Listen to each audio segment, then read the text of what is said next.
Ụtụtụ ọma nụ. Asị nka chi taata bụ eke ketara anyị ihe ọma. Anyị ga-ejere obodo n'ara obodo. Asị na anyị ga-adị ka echi na echi adị agwụ agwụ. Asị m na kakaka ya ma jijiji ya ma ya. Asị m na aka ọbụla na-ama nzu ama amanata unyi. Asị m ihe ọma dị n'elu ya dara anyị na ọdịnala ya bụrụ anyị ome. Asị m ọchụ nwaanyị ya daa. Asị m egbebere ugobere nke si ibi ebere ya gosi ya ebe ọ ya ebe. Ọ bụrụ na o gosiri ebe ọ ya ebe, asị m kwukwa ya ihe nkwu. Abụ m Eze-Ana Ugochi tubelu na Oraifite NWA Adama anyị na-akpụ alụ. Abụ m nnukwu onye nchụaja na Ugochi tubelu Odinana temple nke dị na Oraifite na Anambra steeti. Anyị na-agba afa miri emi, rụkwazị ọrụ mmụọ dị iche iche. Agwa m ndị mmadụ ka ha na-agba afa maka na afa bụ spiritual lab, na ọ dị abụ onye amaghị ebe ọ na-eje ojebe na afa miri emi ya gwagoro ihe esi wee kwụrụ na ana mmụọ.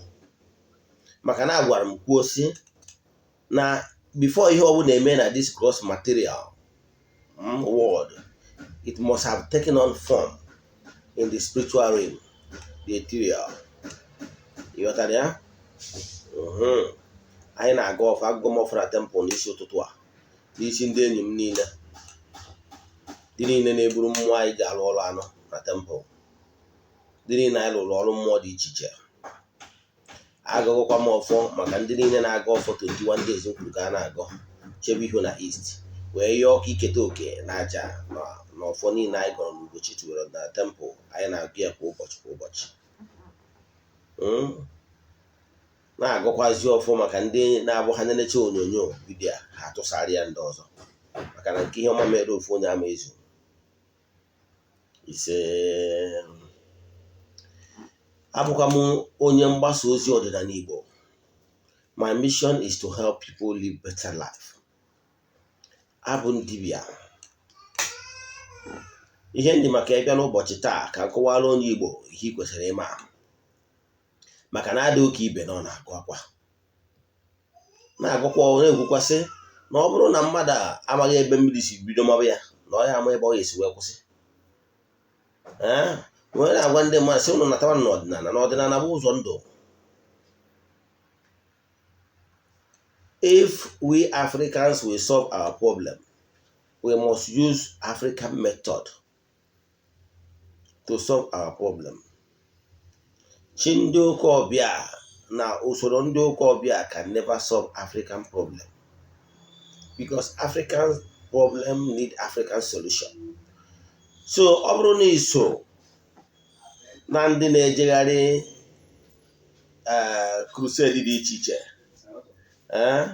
crusade dị iche iche, road must open this year, my 2001, my year of abundant blessing. My year 2001, year of mesmerizing blessing, year of bountiful fruits, and rest of them. 31 December ka ị jere jekwu ụdị okwu dị etu a. Mgbe na-ajụ na anọ n'ọnwa nke asatọ, how far? Ọ kaara gị mma na ijighata n'ọdịnala Igbo, solve ya problem n'ọdịnala Igbo.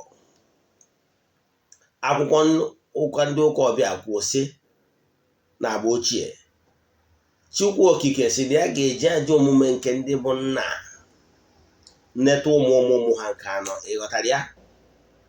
Meaning na mpụ na ọtọnọ ị na-eme, yes, gị nwa na-ene m anya, na a ga-eji eneta ụmụ nke anọ.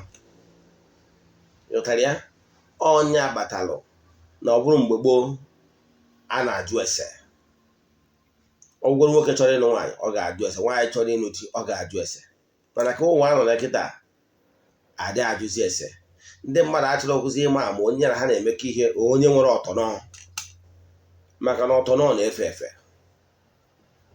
Ọ bụrụ onye ka m ji bịa n'ụbọchị taa ka m kụzie, mana ana m achọ ịkọwara gị the rule and goods, ife ọma dị iche iche dị n'ọdịnala Igbo, ihe kpatara ị ga-eji wee chighata n'ọdịnala Igbo. ana m agwa gị any problem ọ bụla ị nwere awụwụ na-asọ obodo ya n'ọdịnala Igbo ịma niile dị ka iche nji onye na-asọ obodo problem ịghọtara ya ọ bụrụ ga ada na-achọpụta the root cause of your problem nke a ga-achụrụ aja achụọrọ aja nke a ga-ayọ biko ayọ biko nke a ga-awapụrụ ọjị ka enwee chi dị mma. You can never go far if your ancestors is not backing you.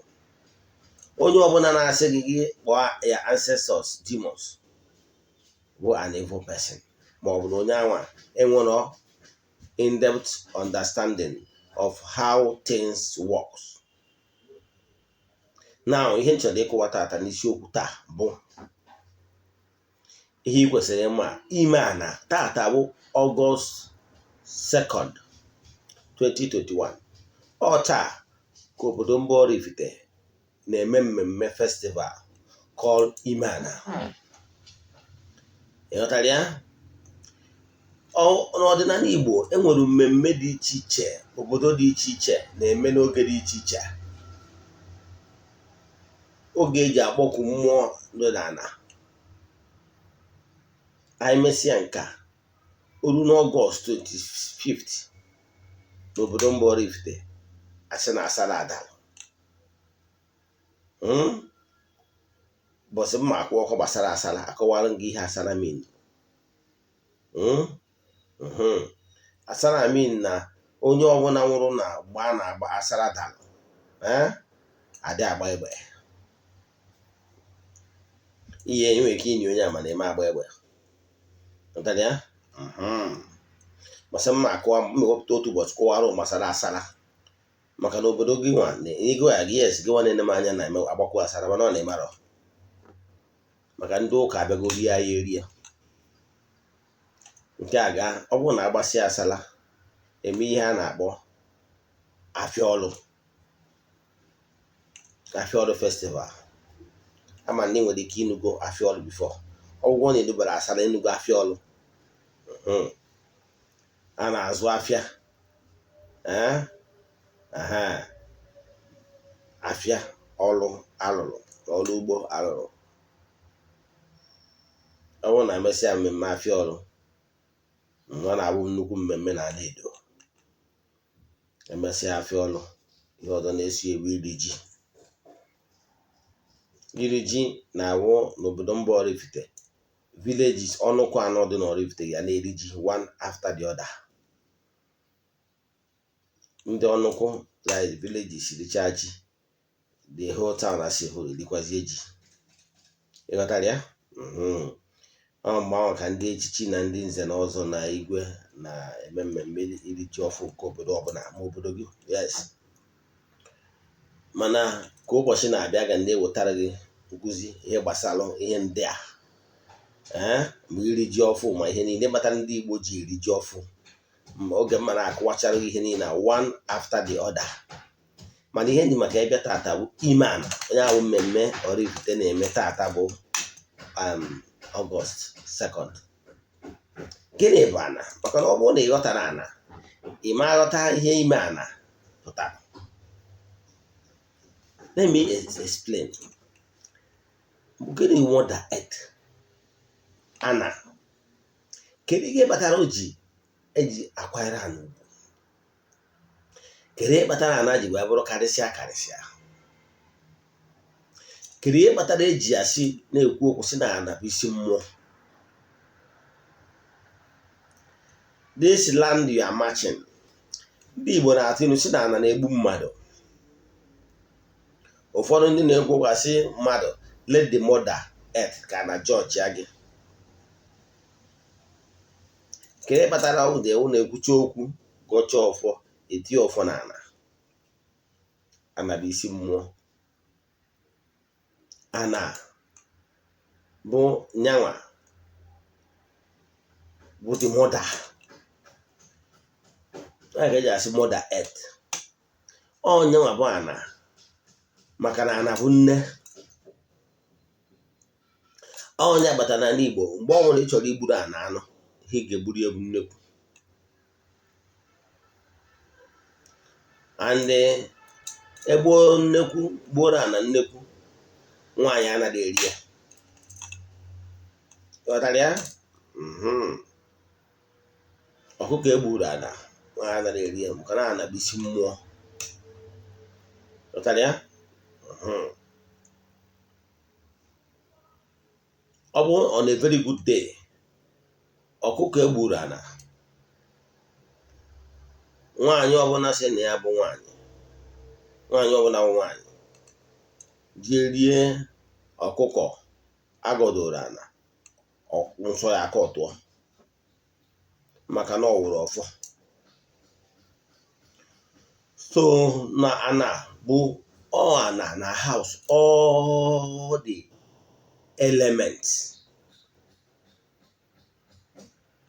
mmadụ bụ mmadụ nọ na this gross material match on the ground ghọtara ya anyị na-azụ ụkwụ n'ala ma dibịa na-agwọ ọgwụ ibu mmadụ ma onye a na-agwọrọ ọgwụ na-azụ ụkwụ n'ala all the deity bụ na ana ka nke ọbụla nọ even the water the stream flows on the ground ọkwa n'ala the nature na-egosipụta anyị power ya n'ihe ọbụla itinye n'ala we multiply the power of the sun radiate to the sun the power of the sun radiate to the soil ana in order to incubate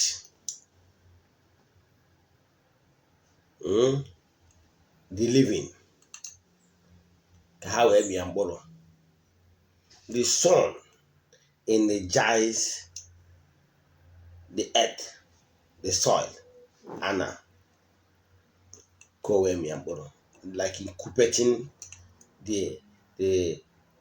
the total inhabitant nọ n'ala ọ bụrụ na ịmụta the power of the land onye agbatalụ na ọdịnala Igbo anyị na-asị na mmadụ na-asọ nsọ ana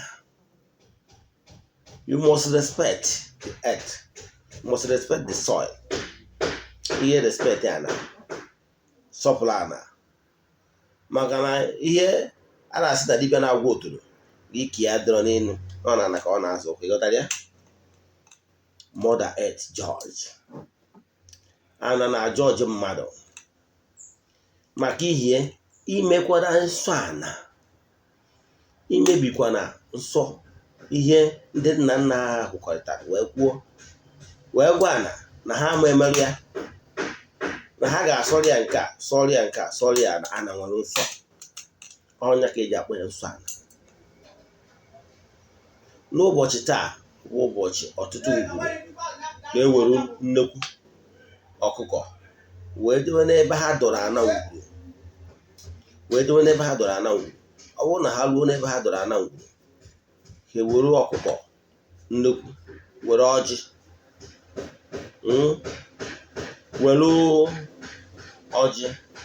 were nkwụ ọkụ were nzu na edo na nnekwu ọkụkọ wee jewe n'ebe ha dọrọ ana to talk to communicate with ana ka ha wee gwa ana ihe ha chọrọ ka ana wee gọzie ha ngwa sacrifice dị iche anyị na-eme na-asị aka akpọ aja na be nna gị ka a chụọrọ aja na be nna gị aja ọ mmemme ya ka m chọrọ use layman understanding ọ mgbe na-arọ mgbe obodo ji ewepụta mgbe eji agọdoro ana wee chụọrọ ana aja gịbagba onye Igbo festivals a na-eme maọbụ ndị ụka na-eme asị n'ụbọchị data ka a na-eme feast of Saint data ma a na-eme feast of nke a ma feast of nke a ọ bụrụ ihe mbụ n'ọdịnala Igbo anyị nweburu ụbọchị anyị ji enwe feast dị iche iche na-akpọku mmụọ dị iche iche n'ala Igbo ka ọ gọziere anyị ana ka ana anyị na-amịrị anyị mkpụrụ dị very fruitful ka ana anyị na-amịrị anyị mkpụrụ ọma mbọsị eji agọzi ana chụọrọ ana aja ka anaba anyị wee na-eme ife ka anyị nwabụ ndị bikwa na ana wee ka nka gbuo ọzara ka chi dị mma wee dịrị anyị emerụkwa na ana na-egbu mmadụ. Respect Mother Earth. Nke ọzọ ịbụrụ onye ọdịnala Igbo n'ịnọ na anị mmadụ, learn number one, learn how to respect the Mother Earth, the father, your fatherland. Ngwurube nna gị, igodogoro ngwurube nna gị iji maatụ ị na-achọ ije obodo oyibo ma ọ bụ na ị na-achọ ije ọrụ oyibo ọbụla na Naịjirịa, i werekwara ọjị wee godoro anabe nna gị na-agwa ya anabe nna gị ya gọzie gị, gwa anabe nna gị ya mee ka iweta ihe ọma na ị na-achọ ije obodo oyibo ma ọ bụ ije mba ebe dị anya ka iweta ihe ọma dị na mba ahụ wenata n'ụlọ, ị gwakwara ya anabe nna gị. Onye na-emekwa na mgbe ọbụla ị na-rutere ụlọ be nna gị gba akwụkwọ na anabe nna gị, ị gọọrọ anabe nna gị ọjị, tụọrọ ya nkwụ, tụọrọ ya aja. Mana ka m werezie na ịwụ onye pụrụ ọrụ oyibo niile obodo oyibo ma ọ bụ niile ebe dị anya, ugboro ole ka ị nọkọtara ịwụ na igodo n'ịma uru anabara na ngọzi iyi enweta na ya, igodoro anabe nna gị befe ya bụ mana ọ bụrụ na efuga ọ bụrụ na dibịa gbara ya afa sị gị na a ga-achụpụrụ aja anabe nna gị aja, ị chụọrọ aja anabe nna gị aja ka ngọzi bụrụ nke gị. O nwekwara ike ọ bụrụ na ị nọgo mbụ ọ bụrụ na mmadụ gbara gị afa wee sị gị n'ọkwa na anabe nna gị na ịgwa na anabe nna gị niile eje na mba ka iweta ihe ọma dị na mba wenata n'ụlọ, ọ na-enye nsogbu. Ọ bụrụ na dibịa gbapụtara ya n'afa, ihe ị ga-eme ewu ị ga-anọ ebe anwa, ọ bụrụ na ọ dịbụ ihe esendịrị gị sendịrị ya ego, ọkwa aja anabe nna gị, chụọrọ aja anabe nna gị aja ka ha gọzie gị. Gị nwa na onwe gị nọkwa n'obodo ahụ ị nọ, maka na anyị ebidogo n'ụlọ wee mara ma wee pụwerezi. Ọ bụrụ na gị na aja anabe nna gị chụọrọ aja anabe nna gị aja, chụchara aja anabe nna gị aja n'obodo ahụ ị nọ,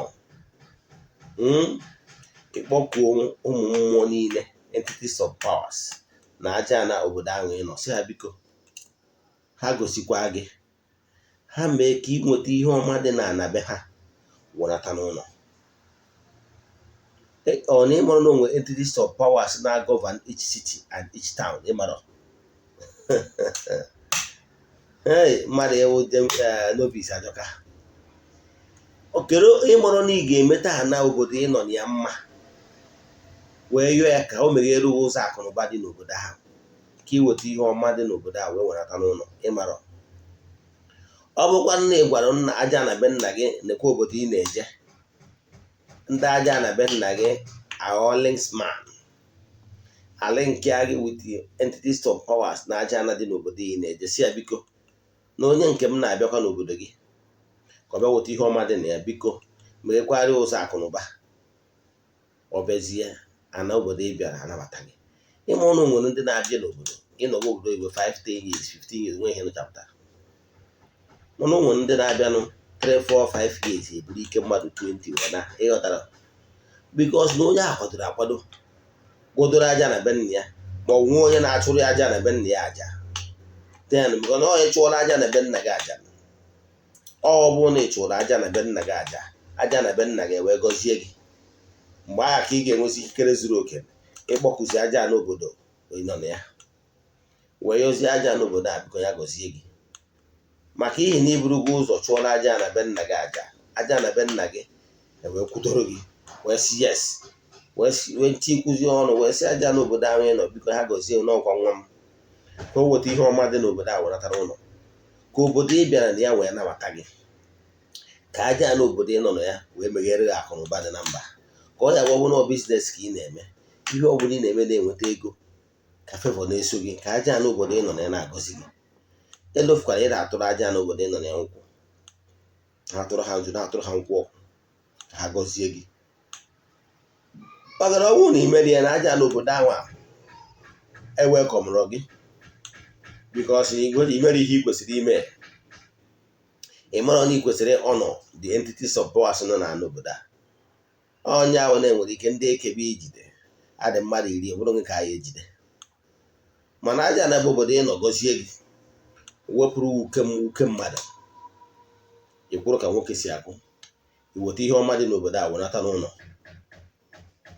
So na aja na be nna gị abụrụ ihe ị ga-eji na-egwuregwu na-agọdoro aja na be nna gị. Ọ bụrụ na n'obodo mmadụ ịchụgoro aja wee nye aja na be nna gị, chọba dibịa ya chụrụ gị aja ka ọ chụọrọ aja na be nna gị aja. Ọ bụ ndị anyị egburu a na-egburu ha anụ ka a gọzie gị, den ka i wee nwezi ikikere ịnọ n'obodo ahụ ị nọ wee na-atụrụ ha nkwụ na-asị aja na obodo nọ na biko gọzie m. Ndị niile bi na ndị nna nna ha biko gọzie m nọọ ihe ọma dị n'obodo a ka nchọgbu meghere m ụzọ akụ na ụba, ka m nwere ihe ọma dị n'obodo na wee wenaga be nna m. Ịghọtara ya? Bikọs na gị na ndị aja na be nna gị ga-adịgoro na mmanụ, wee na-ayọzi aja na ndị obodo ije ka ha wee tiri gị aka iduo ka fevọ dị, ka ihe ọma wee so gị na-aga ọfọ gị na aja na kwụrụ. Maka na aja na-abụ isi mmụọ. Na-agwa aja na be nna gị onwekwanụ mgbe ọnwa ịbata Naijiria kọba ahụ were ọjị kọpụrụ ndị nna nna ha. Ọ bụrụ na ịbụ onye ya ama emewu ya maka niile eje ụka, maọbụ na ị nwere ike imewu ya, ma ọ nwere etu ngwurube nna gị si dị, nwee dibịa na-achụrụ aja na-etu aja maka ma akwụsịkwa ebe a ka vidio ghara ito mkpụkpụ ogologo.